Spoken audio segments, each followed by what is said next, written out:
Super.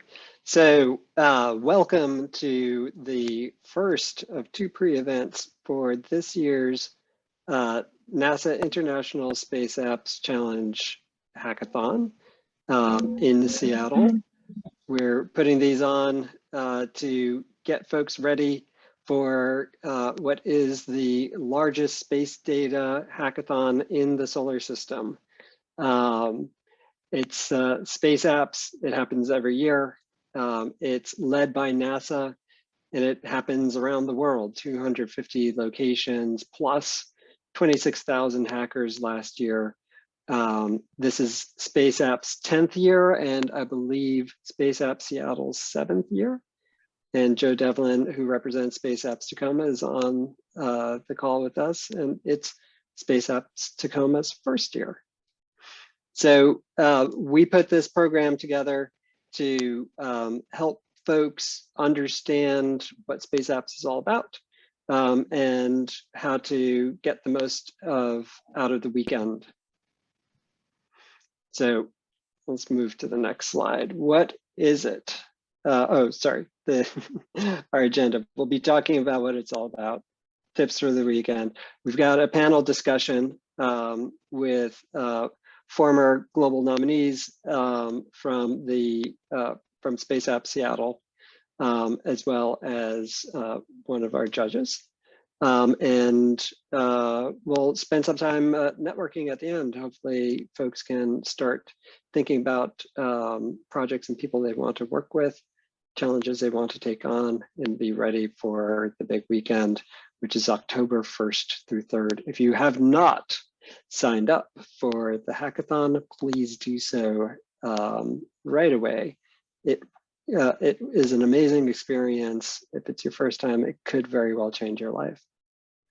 So where did Space Apps come from? This guy, Ron Garan, was a Space Apps co-founder, and he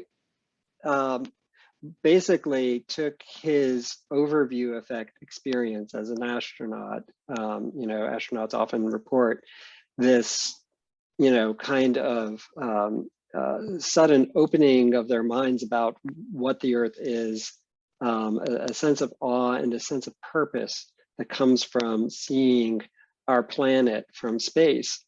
And what he described it as was that it provided him an orbital perspective. And he realized that you don't have to go to space to have the orbital perspective, and having the orbital perspective is insufficient for solving the world's problems. Ron has always been a very service-minded kind of guy, and has done a lot of work in developing countries, helping out the infrastructure there. Ron saw the potential to use the assets of NASA and its open data to change the world for the better, to advance our missions in space as well as life on Earth. The mission of Space Apps came out of NASA's Open Data Initiative. There's tons of data, got to figure out a way to do it. And so the two kind of combined. And if you want to read the story with all the, sort of thought perspective behind that, the orbital perspective is the book for you. Okay. What happens at Space Apps? Friday night, that's when we do our kickoffs, introductions to the process, to the challenges. We do team formation, and we follow that with pitching. So we'll talk a little bit more about the pro tips around team formation and the best practices for putting together your team. One that usually gels by Friday night. So Friday night, you're forming teams, you're getting familiarized. Saturday is when the hacking is mostly happening. And we will have sections in the program that provide some tutorial around working with space data, as well as a company called Astria that's planning to kind of demo their product, which can give a leg up for those who are doing kind of data science or AI work on top of the data sets.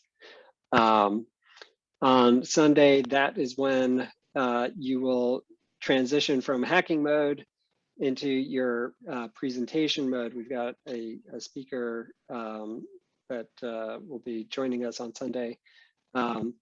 And you'll be presenting your projects to the judges, who will take their notes. And we won't be giving out awards on that Sunday.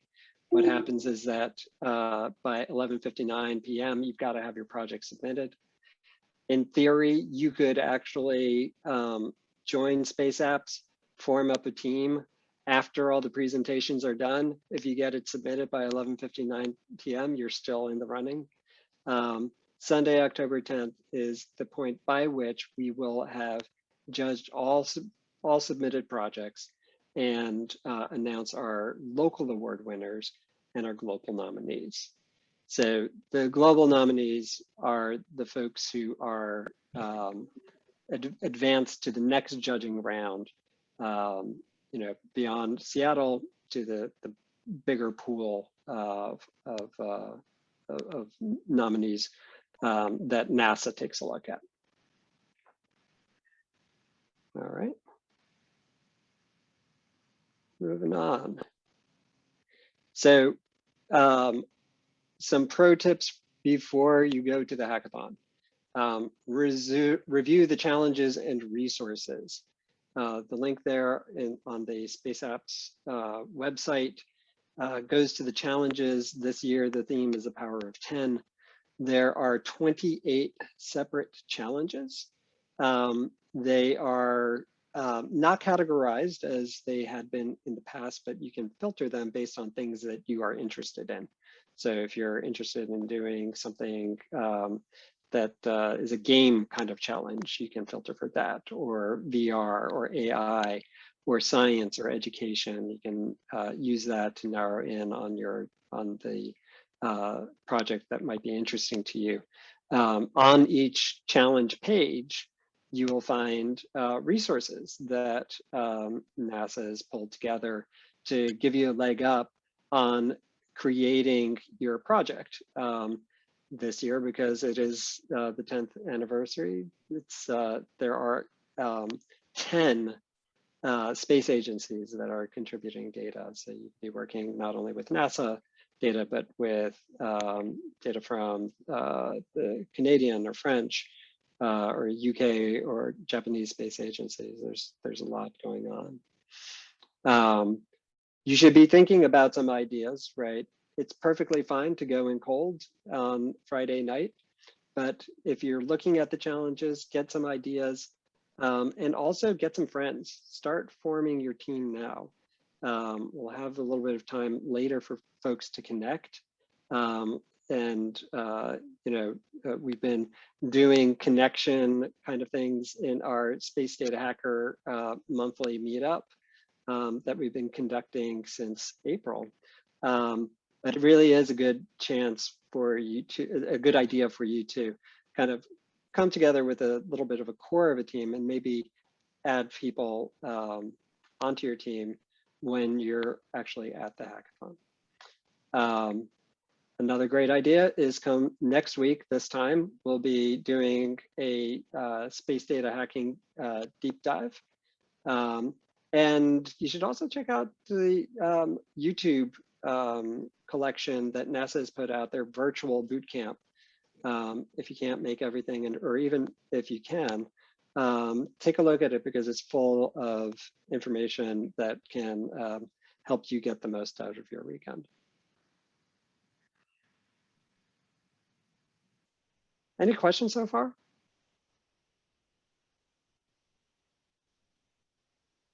Okay, moving on. On Kickoff Night, this is where you're going to be adding folks to your team. And it makes sense to lean in for diversity. If you are a team full of programmers, you might have something that you can show, but adding in designers or people who are really good at business ideas or storytelling will flesh out your project in a way that makes it a lot more compelling to judges. When you pitch, you kind of want to do two things. You'll get a minute to kind of say what your idea is as a way to attract folks that you might not have talked to yet to join your team. So you want to really kind of put the vision out there of what you're thinking of. And it doesn't have to be very elaborate, but something that gives people an idea of where you're going and why they should join in on your project. And ask for what you need, right? If you know that you are a storyteller in need of a data scientist, let them know and make that clear.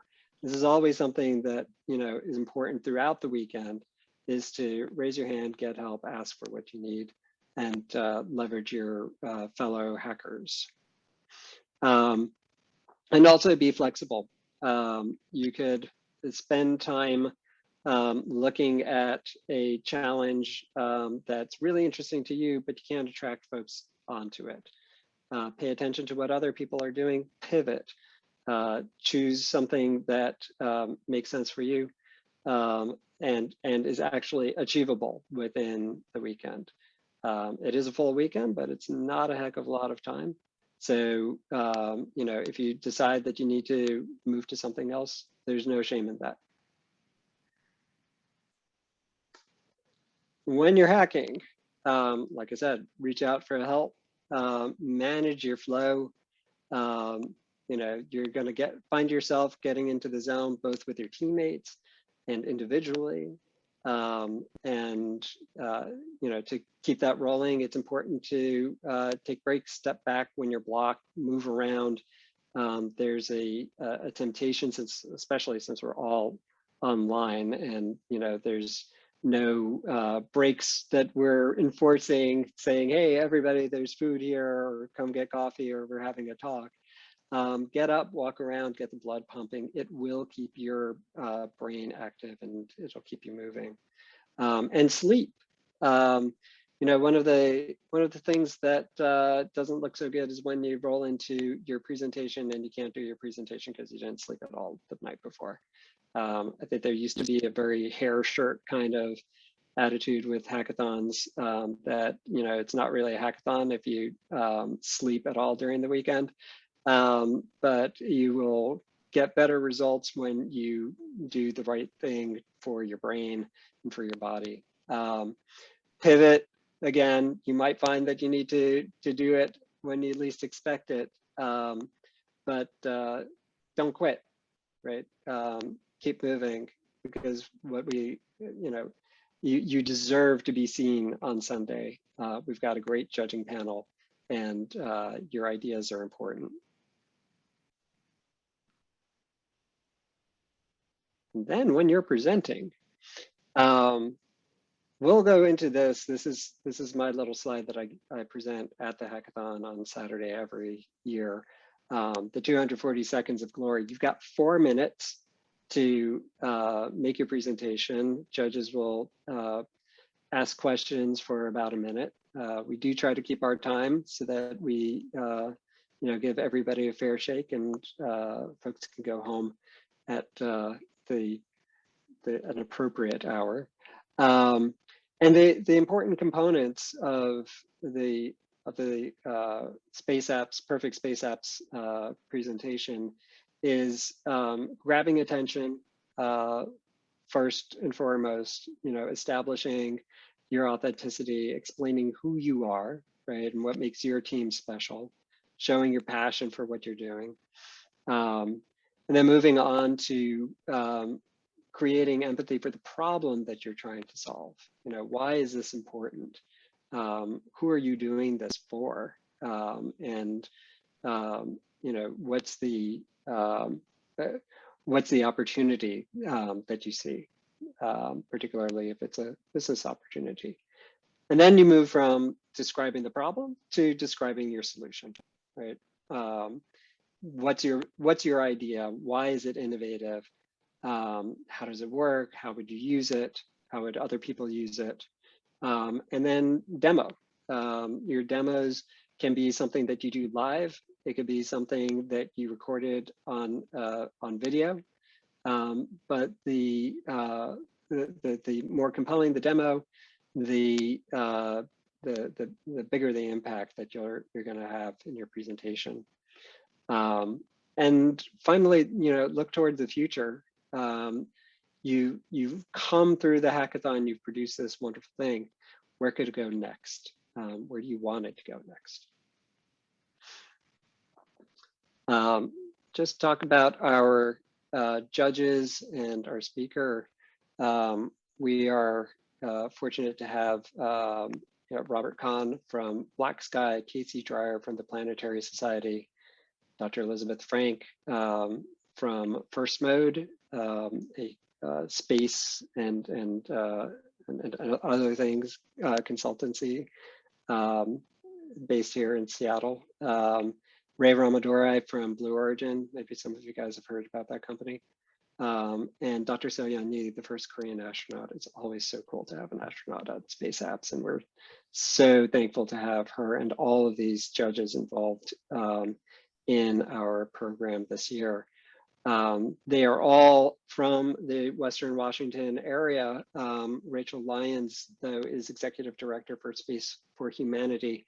They are a nonprofit that is expanding access to space for all humans, to literally give more people the overview effect, the orbital perspective. So the mission, I think, fits very nicely with the Space Apps mission. She'll be joining us from Houston. Okay, so let's talk a little bit about awards. The award categories that we have at Space Apps Seattle: best use of data, best use of technology. This is a little bit of a tweak from previous years. That was, it was a best use of hardware category, and they've now broadened it to best use of technology. Best mission concept. I always love the best mission concept award winners. Come up with some really cool ideas, and most inspirational, the ones that, the projects that capture our hearts. Now, we are also adding in 4 new categories. These were established by the global organizers, the NASA global organizers this year: best storytelling, global connection, art and technology, and local impact awards. So as you can see, with storytelling, art, and technology, there's a move to allow Space Apps winners that are not purely technology focused, right? There's a little bit more room for folks and teams that might not have, the high bar of technical skills to represent and show what they can do and be recognized for that. So we'll award these categories. Optionally, these additional 4 are optional. We'll award the previous 4 at the hackathon, or for the participants in the local hackathon. And we will select global nominees, the teams that will advance the next judging round. The process this year, up to 3 teams can be nominated. And once you go into the global rounds, there's several judging rounds before you finally land in January, is typically when NASA will announce the finalists. And there are finalists for each of the categories that NASA supports as award categories. So that includes the 8 that we just saw, plus galactic impact, and best use of science. So there will be 10 global winning teams, and COVID permitting, those teams will get a chance to see a NASA spacecraft launch. Yeah, there's no travel expenses included. You kind of have to pay your own way. They suggest you raise funds, but hey, you get VIP treatment from NASA, and that is pretty darn cool. Any questions? Yes, for galactic impact, how is that interpreted? Is that holistically points overall, or is that have a specific definition? Yeah, the definition that's on the screen is the definition that NASA provides: solution with the most potential to improve life on Earth or in the universe. We don't judge that locally. It's an additional category as well as best use of science that NASA has at the global level. I see. So it's either or and not both. I guess that's the criteria. Yeah, that's right. When you're in the global round, you slot into a particular category. And first there's a selection into a pool, and then from that pool you slot into categories. And yeah, one team, one category. Does that make sense? Oh yes, thank you. Sure. Any other questions?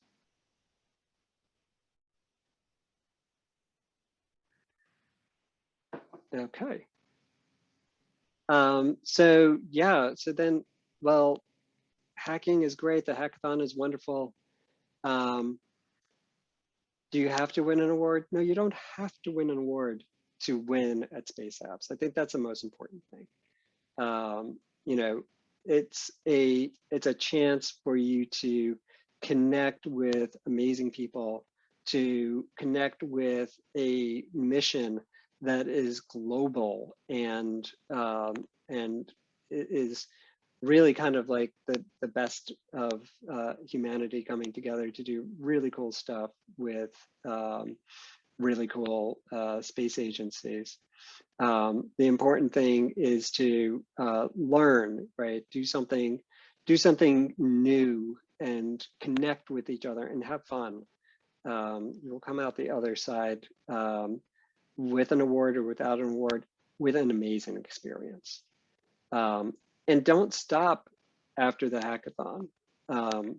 The world needs your ideas, and we in Seattle are striving to make the hackathon just one part of a year-round community that engages in solving problems with space data and inspiring entrepreneurship around that. So Space Data Hackers is the meetup that I mentioned earlier. We do it every Thursday, the last Thursday of every month. And we've had some great speakers so far, wonderful conversation, good brainstorming from folks looking to take on challenges. We have Techstars Startup Weekend particular to space data. We had a couple of years ago a Techstars Startup Weekend Space. Our next one is going to be focused on what can you do with that data, that gold that is coming down from all these new Earth observation platforms to form a business, right? Startup Weekend, if you're not familiar with it, is kind of like the hackathon, except the thing that you're producing at the end is a business, right? An MVP, a product idea, market research, and a business model. So another kind of way to engage with this domain and keep it going. Sean McClinton, who's on the line with us, is going to be leading up that effort. So I think it's time for our panel. We've got Jeff Rayner, who's with Mixed Reality. He was a judge in 2019 and 2020.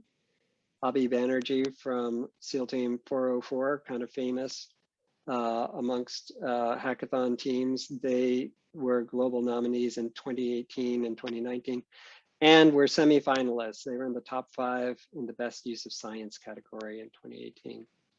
Pranavi Rohit is from Team Blaze. That team was global nominee in 2020. And I think the thing that's really interesting is that Abhi's teams were live hackathon teams. And you can see both Jeff and Abhi took some photos from the hackathons that you were at. Pranavi,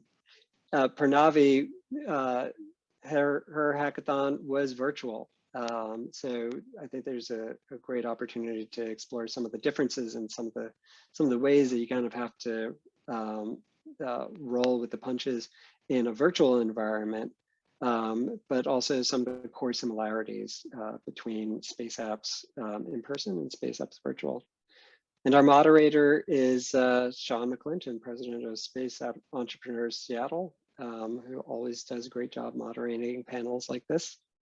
And I just wanted to point out that in the background of Jeff's slide, there's another co-founder of Space Apps that we were really lucky to have give a talk in our 2019 hackathon. At this point, Sean, I'll hand it over to you. Cool. Thanks, Mike. Hear me okay, everybody? Audio coming through. I can see myself in video, so I'm assuming you guys can see me. So, well, thank you. Okay. Thanks, Mike, for inviting me to be here tonight. It's great to join all of you. I guess a little background on myself. I started the Space Entrepreneurs Meetup in February of 2014, so been about 7 years now. I was born and raised in the Seattle area, and just grew up interested in entrepreneurship and space. And I thought, well, I wonder what's interesting at the crossroads of those two here in Seattle. And at our first meetup, we had 3 people, and the next one we had 80. So at that point, I said, okay, there's something going on in Seattle. Is it culture? Is it aerospace legacy? It didn't matter, but something was happening. Everybody was excited, and so have continued to try to work to kind of catalyze the growth of the space industry here in Seattle. And for a while there, it was kind of just me in the wilderness, and shouting from rooftops about what was happening. And then when people like Mike, when he came here from New York and brought his unique background and experiences to this community and helped start to grow and diversify the community in terms of some of the event offerings and education, things like that. I just think we couldn't be more lucky. People like Mike and James, who are just so giving of their time and things like that. So this is an extension, I think, of this community here in Seattle that we're trying to build, as Mike mentioned. So I focus on the entrepreneurial side. So helping people who, maybe like me, feel they have a calling to space and want to kind of explore that. With this group, and we're talking specifically about space data, you may feel it may not necessarily be about space for you. It may be about, data or coding or what have you. But in any case, something is calling you here to be at this event. And what we're going to do tonight is just talk about what you can do to be prepared. I was a Boy Scout. The motto is be prepared. So I fully believe in that. And Mike has already told you a whole bunch of good information to help you get prepared. So for this, we get to hear from previous participants. Mike has talked about them. So it's my honor to be here with Pranavi and Abhi and Jeff to talk about this. So I thought I would kick things off for whoever wants to take this question, just for context. Jeff, Abhi, and Pranavi, how did you come to the Space Apps Hackathon? And what drew you in the beginning? I'll be here. I guess I'll take that question. So my first experience with Space Apps was in 2018, and I guess how I found out about that was actually I was kind of looking for hackathons. I was in the middle of a career transition. I'm a former petroleum engineer, nuclear engineer, and had just finished a data science immersive program here in Seattle through Galvanize. And I really wanted to see, with this new toolkit and skill set that I learned within this data science immersive, if I could apply it to real problems. So right after graduating, I had participated in a DoD hackathon and a veterans hackathon. And both of those went really well with some of my team members being part of my original class.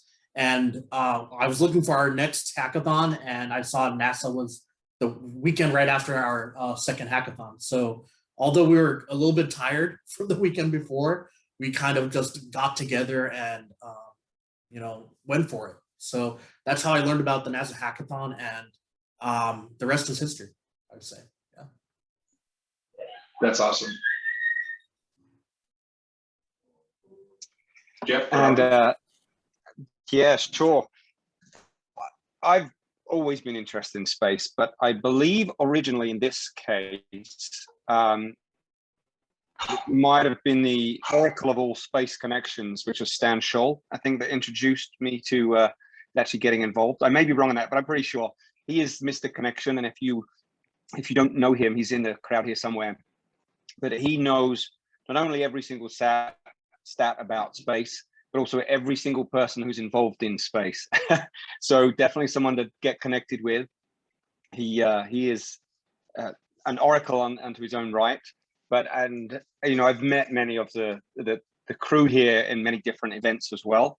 So it was, I think probably at another event, I think that Stan initially said, "Hey, have you spoken to Mike about this? This could be really cool." And sure enough, got involved, learned about what was going on. And right from the beginning, before I'd even attended one, was just so inspired. And now I'm an addict. Every year, it's just incredible to see what people are able to produce in 3 days. I just love to see what's possible. That's great. Pranavi? Yeah, mine was actually very different, I think. So my friend actually messaged me, my really good friend who was on the same team with me, that, hey, look, I found this. And we were both really intrigued because we had never heard about anything related to like hackathons, and we weren't even sure whether it was for us. But we kind of cruised around and we're like, oh, this seems really interesting. So I did my first hackathon with a team of my really good friends, and yeah, I guess that's the end of it. Gotcha. Thank you, Pranavi. So I guess the common thread, different, we just heard from Jeff and Avi and Pranavi coming at the hackathon from kind of different angles, whether it was an interest in hackathons or joining your friends or being introduced to the community based on your interest in space. But I think what I heard from all three of you was that the passion behind what you were talking about, whether it was space or hackathons or doing something cool with your friends. And so not having participated in a hackathon personally, but having been there for the event and also been there for a startup weekend, I have a sense for what the weekend is like. But now that we have talked about context, could each of you talk about what the journey was like? Being at a NASA Space Apps Hackathon. How did it change you? Maybe what are some cool stories?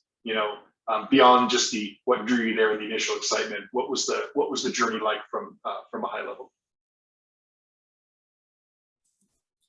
I guess I'll take that one again to start it off. To be honest,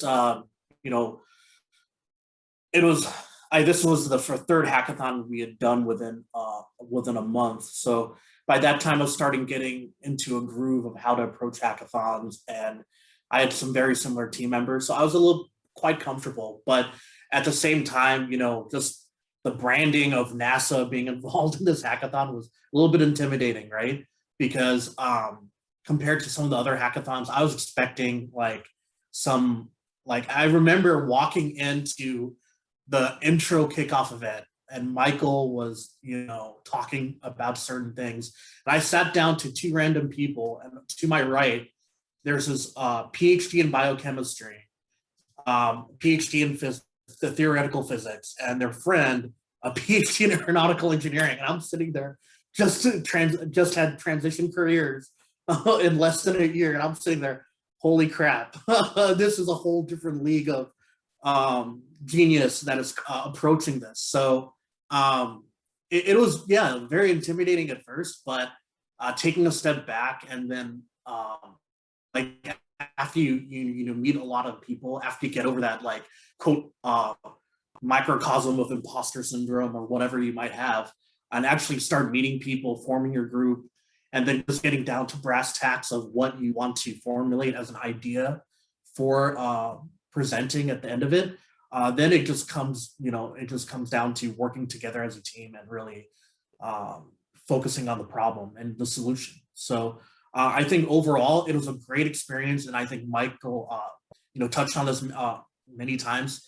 It's not necessarily about winning, but also the networking. A lot of the people I've met in the 2018 and 2019 Space Apps Challenge are still friends with me to this very day. There are connections on LinkedIn.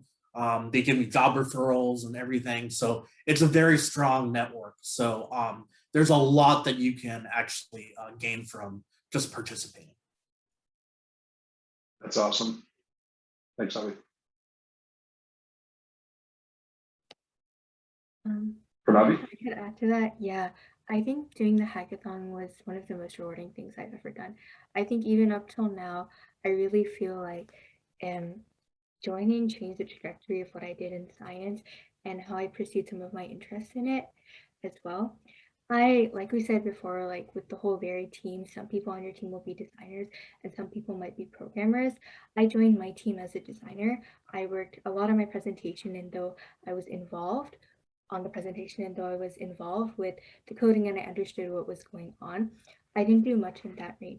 But it also gave me the confidence seeing like, look, this project came together in like 3 days, and it gave me the confidence to step into coding, into like the topics of science I'm interested in, like biology. Before I had strictly done it in like labs or stuff like that, but now I tried a computational project and it turned out really well. So I got the confidence from this event. That's awesome. That's inspiring. From my perspective, it's obviously a little bit different, and it is really hard to beat 3 hackathons in 1 month. That's a pretty amazing ability you have there to do that. But obviously, from a judging perspective, my viewpoint is very different from what the last guys have their backgrounds are of this. But it is incredible to see the progression, and everybody goes through that early phase of, oh my goodness, can we pull this off? Yeah, we can get it done. No, we can't. And, it's a roller coaster weekend. But by the end of Sunday night, when everything just comes together, and, sometimes it's with Scotch tape, sometimes it's actually making something that is unbelievably possible in a weekend that no one would ever think was possible. That's those really inspirational moments that keep us, from judges, just from mentors, from people involved in this space. They're the moments that make us really appreciate the brain power that's out there, that anything really is possible. So that journey in a nutshell it's just truly inspirational. That's awesome. I don't know about you all listening, but now I'm kind of fired up. I'm kind of inspired. These stories are just great to hear. So I wish for all of you that you guys have similar journeys from a passion, inspiration standpoint as our 3 panelists. Next question for all 3 of you, and I think we have some time for everybody to open up for questions and discussion. So I won't ask too many more questions, but what's one thing, I think, Avi, you mentioned maybe you were in the groove before the hackathon, maybe being prepared from that standpoint by doing other hackathons, but what's one thing that all of you wish you would have known, participating in your first Space Apps, or Jeff, in your case, obviously judging, like, what's something you just said, you might say, I wish I knew that then? Yeah, that's an excellent question. And I think, Michael did touch upon this. There's the challenges have already been posted, right? So the challenges are out there. I think reading that ahead of time and just getting those challenges bouncing around your head, having, if you already have a team planned or have some people that you know you want on your team, start having those conversations saying, hey, look over these challenges, tell me what you think, start conversing over it, discussing it, right? Getting it bouncing through your head, do a little bit of research. That really helps because for the first Space Apps Hackathon, I didn't do that kind of pre-work or pre-planning. And I think our team wasted some crucial time on the first night on Saturday, really formulating what we wanted to do. So I think if you're able to gain back the time to really focus on what your solution is going to be, where you want to go, that is really crucial time that you need to do development and actually plan out your timeline for the weekend, right? So as much as you can do with just thinking of the ideation and thinking of what are possible solutions you want to approach, think of that and coming to a discussion on the kickoff event with when you form your team, and then presenting to your team members like, hey, this is what I thought about this challenge, this challenge, this challenge. Let's all vote and decide which challenge we want to do. Right? Getting that consensus and really decide which way you want to go. Sometimes it doesn't work, and Mike did mention being comfortable pivoting, right? So I have seen some teams and some hackathons have been other than Space Apps where we're going down this rabbit hole, which we're all in on, and then all of a sudden we hit a wall and we're like, man, this is a pretty big brick wall. Is it really worth our time? And we might have to pivot back and start from scratch, right? So being comfortable and versatile enough to do that, that's one thing that you have to kind of overcome. And I think just making sure your time management and boxing your time and having check-ins throughout the day with your team, being able to delegate parts of your project out and maybe doing a check-in every half an hour. Hey, how are we doing? Are you blocked with something? If you're blocked for too long, then let's have a group discussion. Let's see how we can get unblocked. We try to get as much collaboration going so that you're always moving forward. You don't want someone that's working on a really crucial part of the project in coding or the front end design, back end design, or whatever being stuck because you're only as strong as your weakest link, right? And you want to be able to support everyone on the team equally. So I think all of that, I think were just important lessons I learned, especially with the 2018 hackathon. We had a lot of obstacles that came up, but it worked out. But I think if you think about that prep work ahead of time, that's really, really helpful and getting you off on the right foot for the hackathon. So. Thanks, Avi. Pranavi, Jeff, anything you wish you knew? Yeah, adding on to that is I really hope that you guys put a lot of set out a big chunk of time to do brainstorming. I mean, in our case, we were kind of forced to because we went into this a little half blind in a sense, okay, how are we gonna get this set up? What exactly do we want to do? So we were really forced to think through the ideas and the potential projects that we wanted to end up with. And I think the thing that helped us in narrowing down our projects was understanding our purpose. And at the end of the day, what are the criteria and what are the things we want our project to have? And actually having that written down. Because I feel like when you're just speaking with your team, it's oh yeah, we kind of know we want to do this. I kind of know we want to do that. But writing it down really helped evaluate whether what we were doing at that moment and the tasks we had set up were actually going to help us in the end. And I think also with that for finding our purpose, reading through the brief really closely and figuring out what exactly is the challenge asking for, or what does it want? What are some key qualities? That was also really helpful figuring that out. That makes a lot of sense, kind of having that clarity, and pushing a little bit to gain the clarity and consensus of the team. And Jeff, from my, sure. I think the key to this is that everyone has to remember that you're all digital storytellers. So over the next 3 days, you want to try and spend some time identifying the skills, the gaps in those skills, figure out who's good at coding, who's good at art, who's good at creating PowerPoints, who's good at some strategy, who's good at bringing the team together. You want to figure out who is the key storyteller, who can get your vision across, not only to the team, but also to the judges and everybody else that's out there. You know, at the end of the day, this is bigger than a 3-day event. You can be not only going on to bigger things, but you're actually essentially creating a vision of the future. Some of these ideas could really be something one day. This isn't just a weekend hackathon. You have the ability to really make a difference with what you're doing.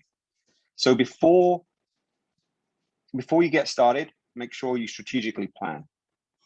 Once you've done everything you can over the next 3 days, before you go for that big presentation, because it comes down to 4 minutes at the end of the day, despite 3 days of work, put your judge's hat on, right? And work with the peers in your group. Consider all of the things that a judge might be looking at. What is the impact? What am I doing? Why am I doing it? How is it creative?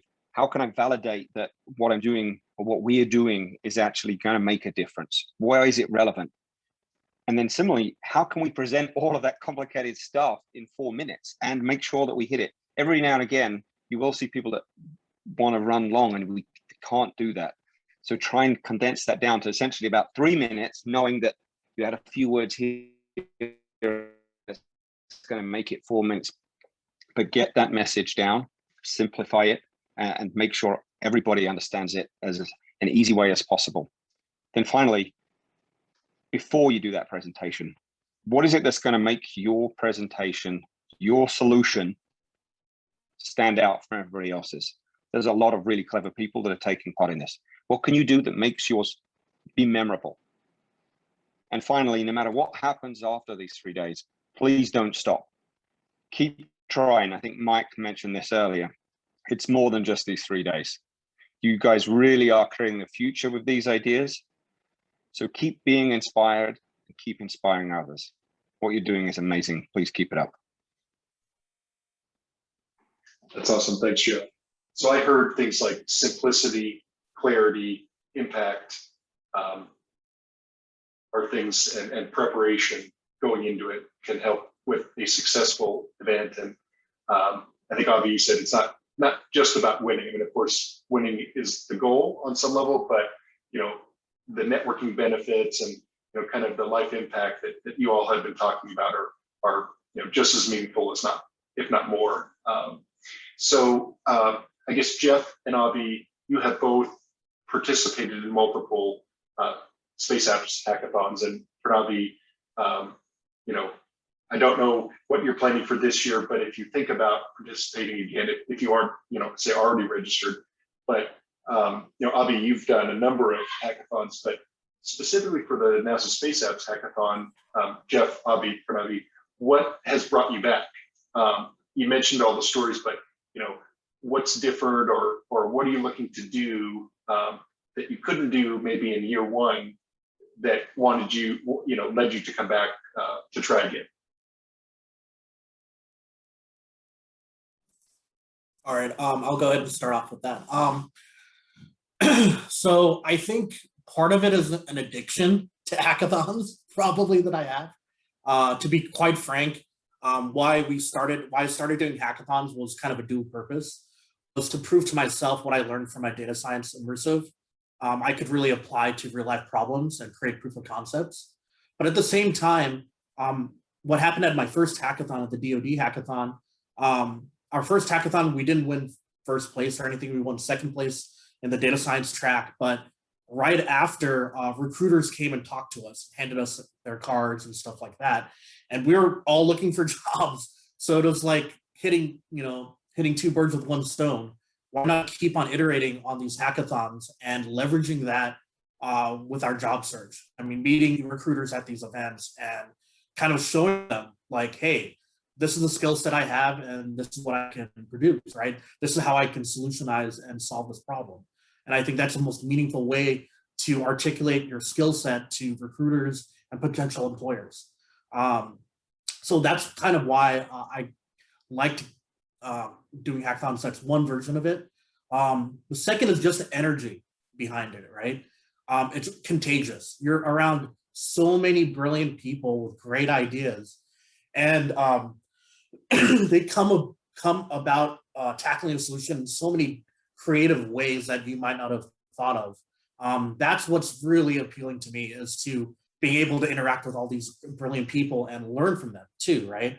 Like I approach it a totally different way with my background as a petroleum engineer and a nuclear engineer, and being more data centric as a data scientist, and maybe someone comes to it from a totally different perspective I've never thought of. So that's, I guess, another thing why I kept on doing hackathons, as well as, you know, the whole networking aspect and just seeing old friends, right? You start to see a pattern of the same people attending the Space Apps Hackathon. And there's some brilliant people I have yet to work with on a hackathon team. So although I didn't participate last year, maybe this year, if I have some bandwidth outside of work, I'll definitely try to see if I can participate this year. So. Nice. Thanks, Ami. Yep. For me, it's the ABCs, right? So first of all, the admiration I have for just really what people get together. People don't know each other. They don't know each other's skill sets. And within 3 days, they figure out a team. They identify a problem. They come up with a. That is always mind blowing. And my creative team for my day job, right, at Nick Strelly, that's something actually from the very first hackathon that I judged for. Straight after it, we did the same concept. We're like, if these guys can do it, my team can do it. And we built a Prince museum, a virtual reality Prince museum, and we did it in 3 days, purely because we knew it could be done. It seems utterly impossible, but anything is possible when you get your mind to it and you have a goal and you go for it. So admiration is the A. B is the building of the bridges. It's come up a couple of times, but not only the people in your team, but the judges, the mentors, all the support team, and also all of your competitors. They're only competitors for 3 days. After that point, they're your connections, they're your friends, the people that might help you find jobs. They might help you win another hackathon. If you're going into 3 hackathons a month, you're going to need a lot of support, right? But building those bridges is crucial, not just for the 3 days, but forevermore. The C, which is the contemplation, and he just touched on that a moment ago. But you contemplate what's possible and what's completely out of the box. If you gave me these challenges to do myself, right, I'd come up with 1 or 2 possible options.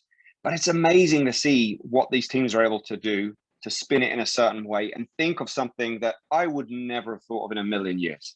And so it's incredible to actually see that, and it really does inspire me. The other thing is, this year I'm adding a D to that, which is the differentiation. And that is, we're doing something right now with the Mars Society, and James is on the call too. And so we are always looking at what can we add, not just from an educational perspective, but also from an Easter egg perspective, right? What are the things that people are thinking about when they think about Mars or space? And how can we leverage that and include it in our experiences too? And there's already things in the past that we've done when we built the Europa experience, that it was actually a couple of ideas came out of NASA stuff from last year. It's like, this stuff is leading the way. It's making my brain think much bigger and outside of the box. And eventually, one of the plans with Mars VR is actually to get additional people's involvement in that as well. And the crew that's partaking in this event are exactly the ideal people to keep pushing that forward. Thanks, Nick. Pranavi, did you want to add? Are you thinking about this year? Are you? I am not sure, but I think I'm like still like, I'm not sure yet, to be honest. Still But I thinking, will yeah. say, yeah, I'm still on the fence just because like everything is so busy and whatnot. But yeah, it doesn't change the fact that I really, really enjoyed it last year, and it was a very, very memorable experience. But yeah.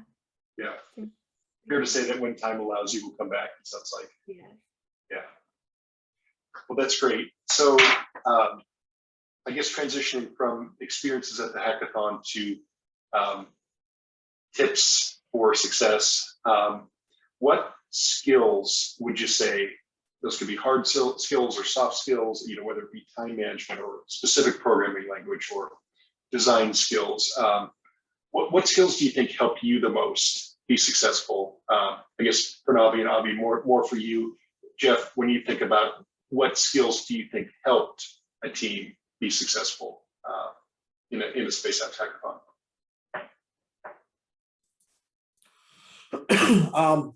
From my perspective,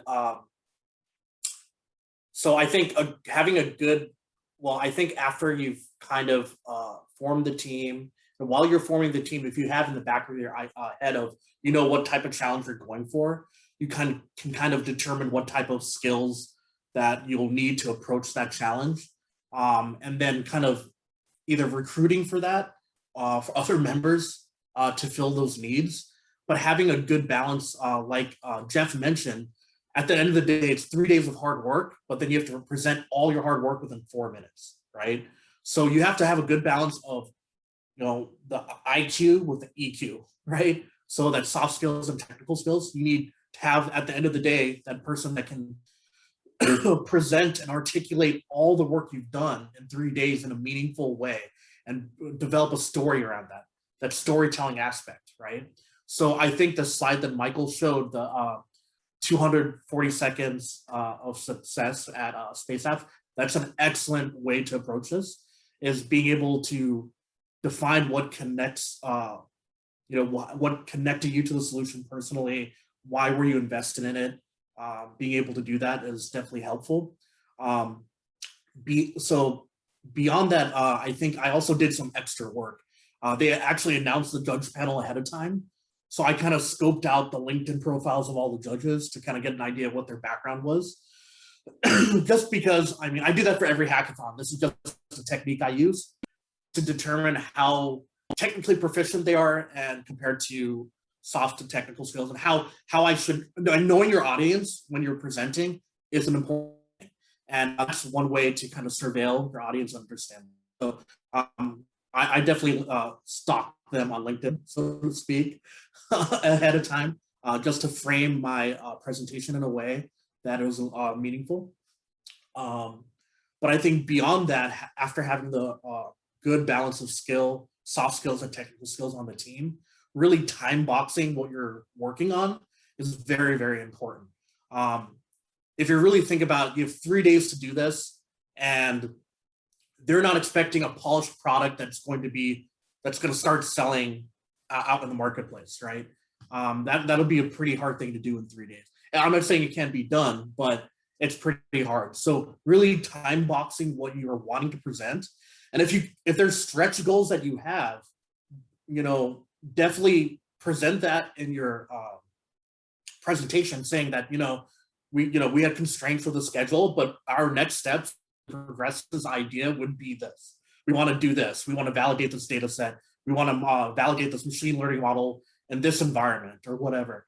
Just talk about next steps so that the judges know that you're thinking beyond this weekend of how this project can be applied further, right?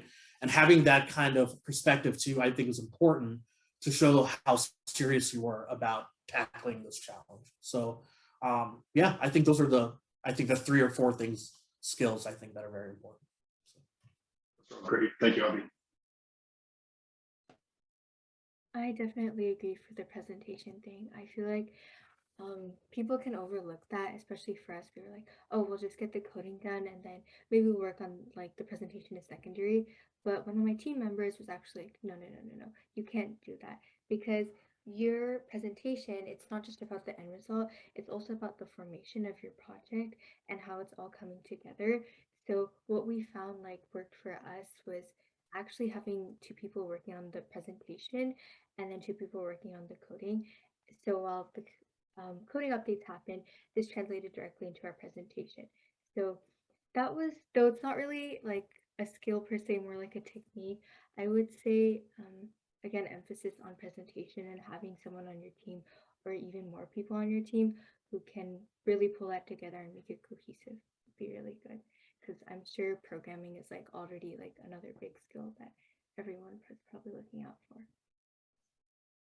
Absolutely. Yeah, I'm hearing a theme of not underestimating the importance of the presentation, you know, and it seems to me having a diverse team, you know, so that you have different perspectives on the presentation and on the parts that lead up to it to help you kind of avoid that, you know, groupthink or tunnel vision on you know, simply the solution. So that's great. Jeff? I'd put it down into probably 3 categories again. The first one is really strategic planning. Just like any short-term project, if you have a very specific time frame, planning is crucial. It really is worth spending a good few hours at the beginning laying out a foundation that you can build upon. It's too tempting to rush straight in and assign stuff, and then you come back 6 hours later and it's all just a big mess, right? Figure out who in the group is the key person who can bring the team together, that can assign the roles and assign the duties and monitor them to make sure everybody's on track, and check in with them on that process. That project management is crucial. The strategic planning there is crucial. Front, get that planning down. Adding to what Abby said there is the teamwork part, right? And Abby said he looked into the judges. Just as importantly is probably to look at your teammates. If you don't know who they all are, spend a few minutes, research everything about them, because some people might be really timid, but they might have a little bit of background that could be amazingly helpful. It might be PowerPoint skills. Again, that 4 minutes is going to really count. And if you've got someone on the team who is really good at PowerPoint, that could be huge for you, a time saver for you. And the last one is the thing called SMART goals. If everybody's heard of those, if not, look them up. You know, understanding what is possible within the 3 days is really key. You may have a really big plan. You won't be able to achieve necessarily everything in that plan. Understanding what is in, what is out. It's okay not to do everything in your bigger plan, but figure out what a smaller plan is. Figure out what is achievable within those 3 days and make sure you hit those goals. Make sure you assign some time frames to it, get those deadlines down, assign them to the right people, and make it realistic. The final twist on all of that, just to really recap on what Pravani and Abhi have both said as well, is storytelling is the key. At the end of the day, you can have an incredible 3 days, but if you don't choose the right person to do that presentation, it can come across that you weren't really prepared. And you do see that every now and again. And as judges, we try and compensate for that a bit, because we know not everybody's a competent presenter. It's a really special skill to have, for sure. But if you find somebody in your group just has the knack, the gift of the gab, as it were, that can comfortably tell your story in about 3 minutes, doesn't matter what role they've been during the last 3 days, for that moment, give it to them.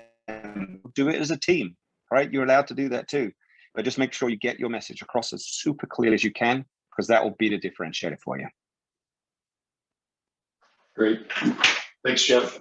Okay, well, I think we have gone in this format for long enough. I don't know about all of you listening. I hope you have taken away lots of interesting nuggets here, but you may have even more questions.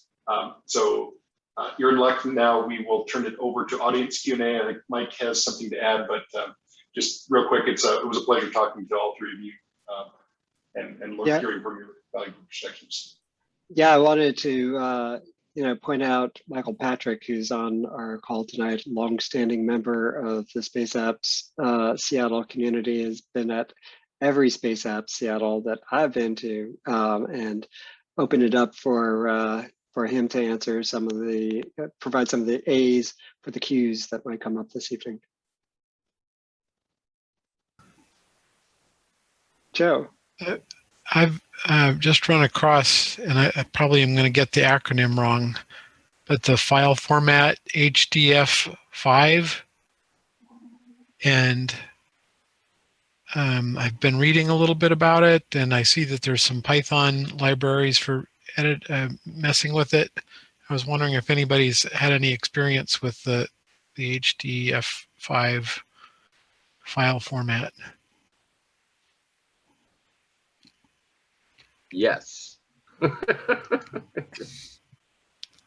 So yes, and NetCDF, etc. So if you're used to, what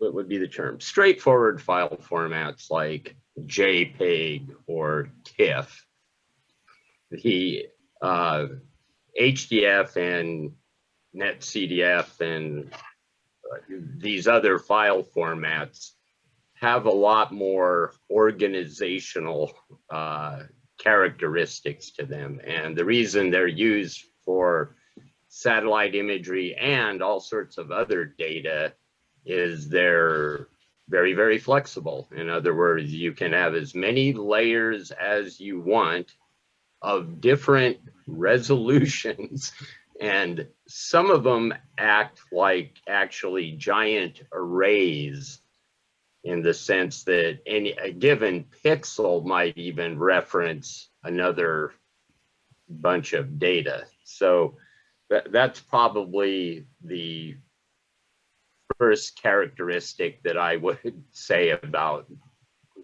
without knowing specifically the HDF subject matter that you're dealing with, like is it satellite imagery or bathymetry or whatever. So unlike the other file formats, it usually requires some knowledge or finding the documentation for that particular domain. So for instance, National Weather Service, they tell you how their file is set up. And so that's not just strictly imagery, as they have things in there like vorticity, and then wind direction and vectors and all sorts of things. So it isn't enough just to know the file form, the basics of the file format. Whatever area of interest or domain you're working in, there's usually some documentation that tells you with that how they have used that particular file format. Hope that helps. Sorry it's so vague. I understand. So I need to not only understand the file format, but I need to know the domain of what data is in there. Correct. And Yeah. usually Okay. whatever your data source is, they will, and actually there's usually a community of people that deal with that on Stack Exchange, or if it's National Weather Service, they have a few of their own forums, etc. I guess my point is you need to dig a little bit deeper than ordinarily. I get it. I didn't think to look on Stack Exchange, or even somebody at NASA might be able to point to whatever forum or users group for that data set. And usually whatever platform you're dealing with, they have the documentation of their data products in almost overwhelming, excruciating detail. But usually one of those is some way. And in a general sense, usually when dealing with them, what I have done is there's only two or three layers out of that set that are interesting, and I extract that out to a GeoTIFF or something that my GIS software can, and my tiny brain can handle in an easier form. Thank you.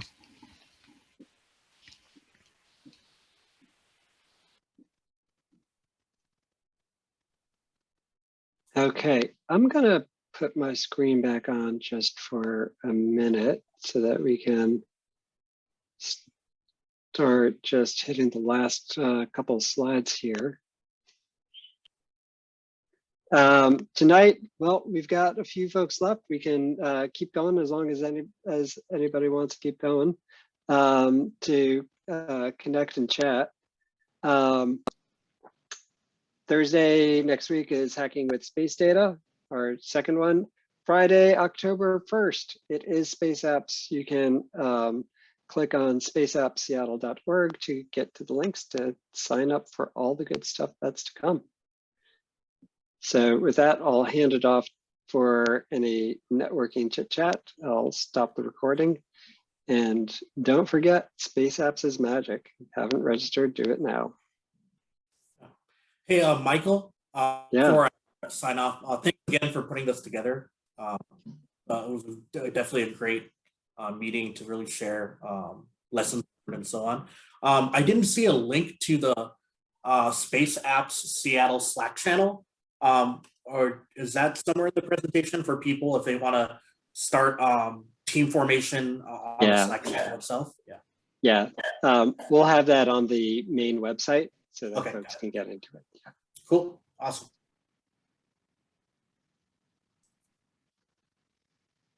Okay.